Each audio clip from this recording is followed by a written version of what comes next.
Hola, bienvenidos a mi blog. Estoy inaugurando un proyecto nuevo. Mi nombre es Julio Reyes, soy estudiante de Derecho de la ciudad de Veracruz. Soy de la ciudad de Córdoba. Y pues bueno, este blog lo hago precisamente para indagar, para compartir mis lecturas. Soy una persona en estos momentos de mi vida muy poco social. Leo mucho, o me gusta leer bastante distintos tipos de libros, y bueno, yo creo que no se tiene que quedar nada más en mi mente, sino salpicar y compartir las lecturas que yo tenga. En este blog no quiero, perdón por la voz, todo lo que surja acá va a ser natural, no voy a hacer cortes, y bueno, todo lo que yo promulgue no tiene que ser una verdad absoluta.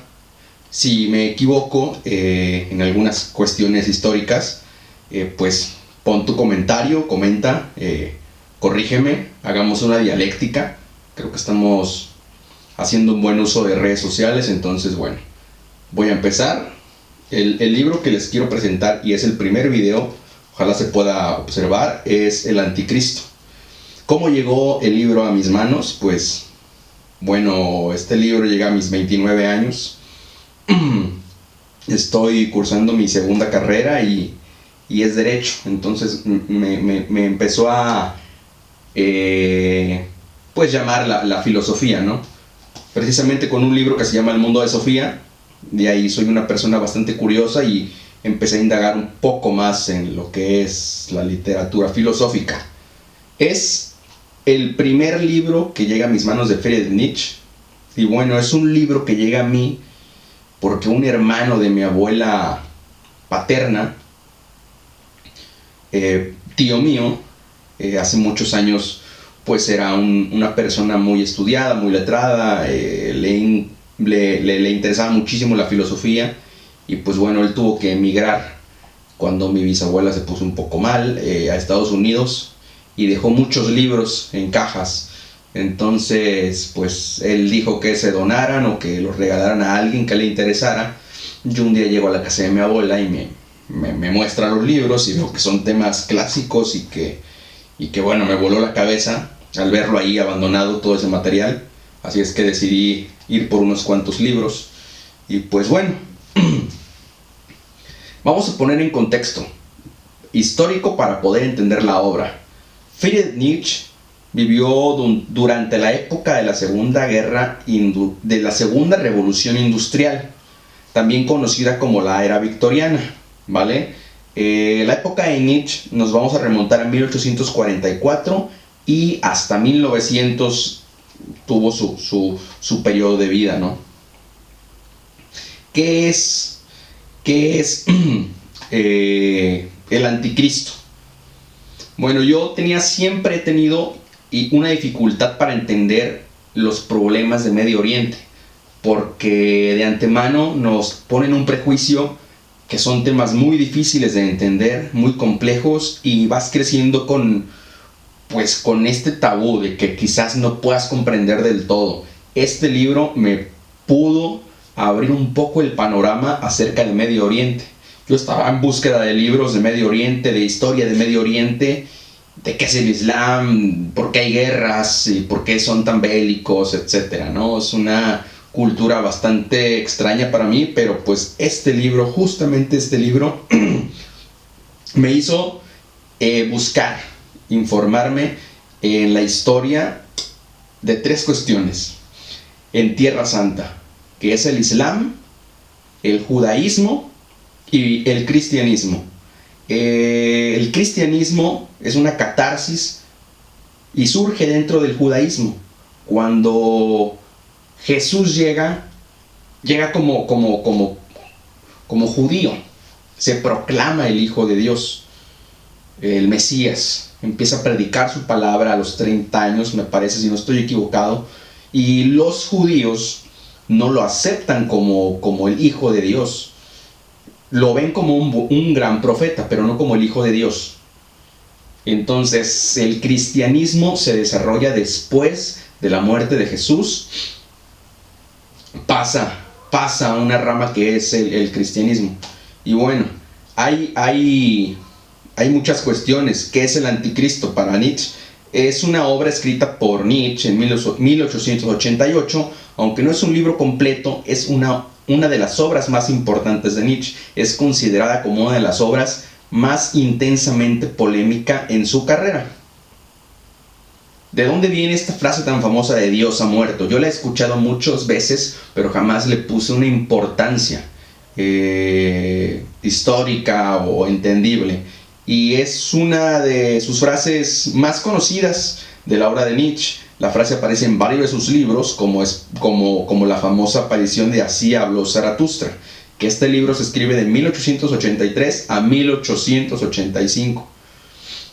Me gusta, cuando leo un libro, hacer notas de las cosas más importantes y rescatar citas. Estas son algunas de las citas que rescaté de este libro. El superhombre es aquel que, siendo dueño de sus actos y pensamientos, se gobierna a sí mismo, sin necesidad de pertenecer a un rebaño y ser guiado y manipulado. Es la primera cita que saqué. Y bueno, en este libro nos ponen, o más bien Nietzsche pone algunas frases, no frases, palabras, como lo que es potencia, como lo que es qué es lo bueno, qué es lo malo. Lo bueno es todo lo que nos potencia como hombres. Lo malo es todo lo que no nos permite avanzar y se genera una degeneración, ¿vale? La eternidad para Nietzsche es un círculo, la eterna repetición de los mismos acontecimientos en intervalos gigantescos. Es como un círculo vicioso que una y otra vez se repite. Ser moral para quienes no entienden sus obras es lo mismo que ser conformista.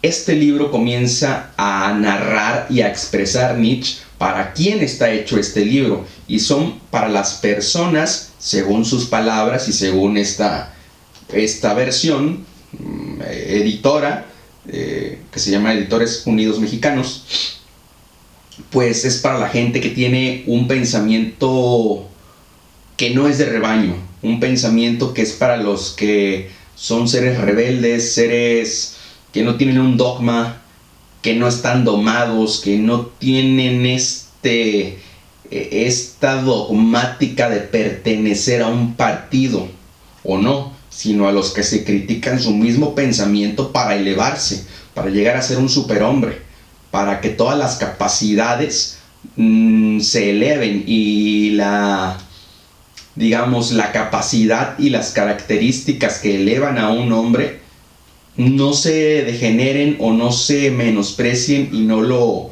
bajen de su capacidad, como lo cuestiona y como lo critica, que el cristianismo nos quita capacidad, ¿no? Es bueno también, y voy a comentar que lo veo así, de esta forma. Él nunca criticó a Cristo en su obra. Critica a los cristianos porque degeneran la palabra conveniencia política. Nombra al más mentiroso de toda la historia, a San Pablo, que distorsiona todo para crear esta iglesia cristiana, ¿no? ¿Hay algo más perjudicial que el vicio? ¿Que algún vicio? Y la respuesta es sí. La compasión que experimenta el hombre de acción hacia los débiles y idiotas. Como conclusión, el cristianismo, así lo pone él. ¿Hay algo más perjudicial que cualquier vicio? Sí, la compasión que experimenta el hombre de acción hacia los débiles y a los idiotas. Y dice igual el cristianismo. La compasión, sentir compasión por quien es débil, ¿no? Él critica mucho esto. El progreso es una idea falsa. Desarrollarse no significa en modo alguno elevarse, realizarse o fortalecerse. Otra cita es: la vida es para mí el instinto de crecimiento y de duración, la acumulación de fuerzas, el instinto dominador. Donde falta la voluntad de dominio, hay degeneración. Esto me suena más o menos a una idea capitalista. Y bueno, otra cita dice: se ha hecho de la misericordia una virtud por excelencia, cuando ésta debilita nuestra fuerza y energía vital. Fe, dos puntos, y seguido Dios, salvación, eternidad. Filosofía alemana, sangre de los teólogos. El hombre es el más fracasado de los animales, el más enfermizo, el que desvía más peligrosamente sus instintos, pero el más curioso de todos. El cristianismo, la religión no está en contacto con la realidad, y eso es algo que también lo comenta mucho, que el cristianismo vive en una divinidad, vive en alcanzar la vida eterna, vive del premio o del castigo, ¿no? Nunca aterriza la realidad material y lo compara con lo que es el budismo, lo que es el budismo, lo que es Siddhartha. Compara las dos religiones, que el budismo es más real, más tangible, más alcanzable y más perpetuable que el cristianismo, que es intangible, que no llega a ningún punto, incluso que es farsa, que es una transgresión de la palabra a conveniencia de la iglesia cristiana, que se fue formando después con los apóstoles, con Pablo, con San Pablo.